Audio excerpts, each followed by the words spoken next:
बता कैसे उनका दिल।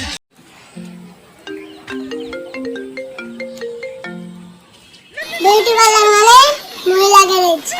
वाह क्या सीन है, वाह क्या सीन है। যেখানে মহিলা গাড়ি ঢুকে আর বিএমডব্লিউ হয়ে বেরিয়ে আসে। शाबाश बेटा, बहुत बढ़िया।